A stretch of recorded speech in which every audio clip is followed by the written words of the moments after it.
Perhaps it's a defeatist situation. By the time you're 50, you feel like, oh, I don't care. If we have to get to the point of I don't care in order for us to believe in what we are worth, then so be it. But we basically need to get to that point where we really don't care about what someone else has.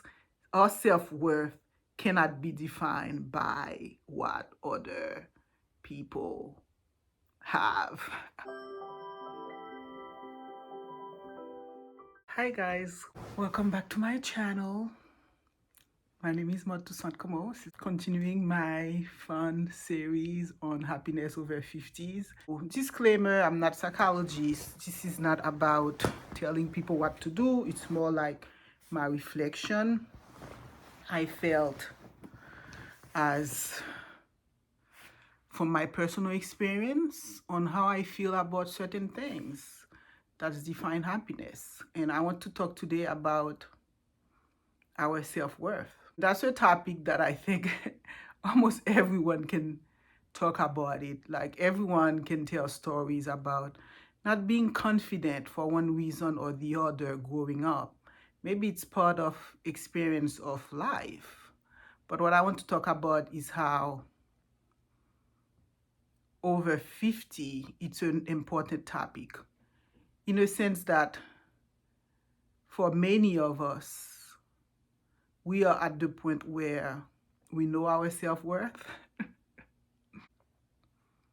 I feel at least I have reached that journey.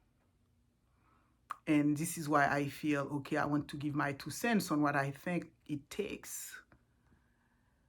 I have to say that the idea came to me because I have people, women in their 50s, 60s, and so forth. They tell me they are happier now. They are happier now. Wow, that's quite something, because I try to think about what it could be. What it could be that someone in a society where we value so much youth, given what it means in society when we sort of getting older, and then for me to have older women saying, oh, I'm happier than my 20s. Wow, wow, wow. And if I ask myself, am I happier? I probably would say yes. And I don't think I would have a distorted view of it. And so I try to think about what would make someone be happy in their 50s later in life, relatively speaking. And it occurs to me that it has to do with whether they know themselves or not. I suspect that anyone who says I'm happier in my 50s than I was has probably reached a point where they know their self-worth, they know their self-value.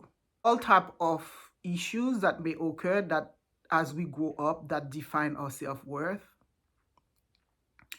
I don't need to go over it. We all have experienced that. But what it is at some point that we feel we've reached our self-worth. My answer is really interesting. It's really interesting. I think the first one is somehow we reach a point where we don't think of self-worth in relative terms. We don't think of it in relative terms. Although, being trained as an economist, I think about value in terms of relative concept. But when it comes to our personal growth and where we are, our self-worth cannot be defined in relation to anyone else. It really cannot. Because it can become very, very scary how if we are defining ourselves in relation to other people, there's always someone else that has more money. If we have 20 million, someone else has 40 million. I'm in a wealthy area and I literally see people in $3 million home feeling uncomfortable and self-conscious toward the people with like a $10 million home. If you can believe that. So that's thinking about self-worth in relative terms. I feel very sorry when I see situation like this. It could be a human condition, but somehow we have to muster the maturity and the intelligence to feel that our self-worth is not related to material things. That society will value us based on our material things, how stylish we are, how beautiful we are externally, and so forth, and the sign of self-worth. Especially now in social media, it's about how many likes you get, how many followers you get. Now this is like a living, palpable social experiment in people's self-worth. People are signing likes from people they don't even know, and assigning people's self-worth on that. It just really cannot be that. It's just very crazy. Perhaps it's a defeatist situation. By the time you're 50, you feel like, oh, I don't care. You have to get to the point of I don't care in order for us to believe in what we are worth, then so be it. But we basically need to get to that point where we really don't care about what someone else has. Our self-worth cannot be defined by what other people have. So I'd have to say that to come to that realization, we have to come from a place of gratefulness for what we have and be cool with that. So almost everything I'm talking about is sort of connected, because I've talked about being grateful for what we have a lot. We're talking about something even more fundamental today, because we're talking about our self-worth, because we cannot be happy if we don't think we are worth anything. I feel that by the time you leave a certain age and you are grateful for what you have, and you defining your self-worth not in relative terms to what other people have, I feel that's number one. That's number one, to be happy. First fundamental thing about self-worth.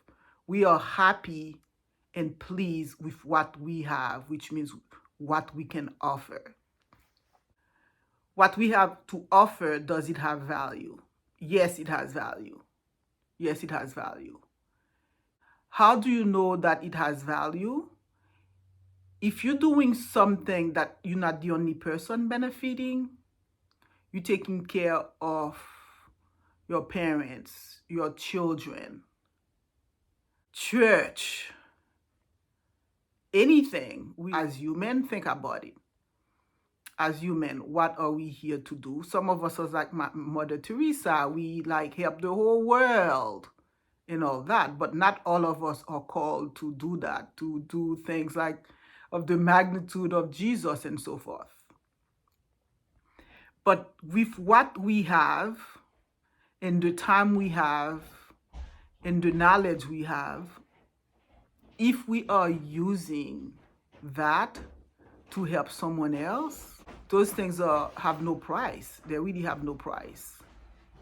Sometimes I know I've had some people who do nice things to me, and they don't even know how valuable the thing is. The thing is almost priceless. A word that the person says, an encouragement, a call is almost priceless.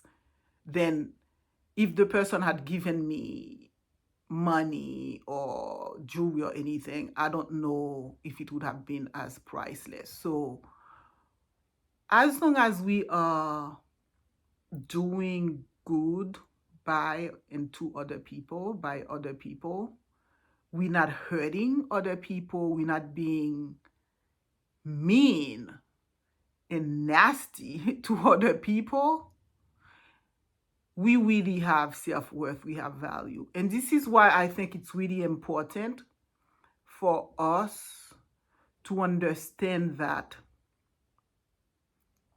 our value really has to do with how we make other people feel, and to recognize that if we feel good about how we go by other people, and we recognize that this is invaluable to have people be happy around us, to do our best to be encouraging, to be positive. These are really what create our value at the end of the day, I think. I really think so. If we find ourselves in situation where we feel superior to other people because of whatever we've accomplished, there is a chance we don't really have self-worth. We may have some psychological complex of superiority that came from some intrinsically lack of confidence. Precisely, I feel like the only way we feel superior to other people is if somehow we feel inferior to other people. And it's all again coming down to the relative concept, guys, right? Recognizing that the value of our worth is not in relative to other people, it's in relative to how well we treat others and how well we treat ourselves. We believe we're worth something, there is no way we can let someone shortchange us in the way they treat us. If we have self-worth, there is no way we're going to really allow ourselves to be mistreated by someone else that we don't feel recognize our value. It's just not going to happen. I hope that makes sense to you. So thanks for joining me this evening. If you like my content, please like and subscribe. Until next time, bye.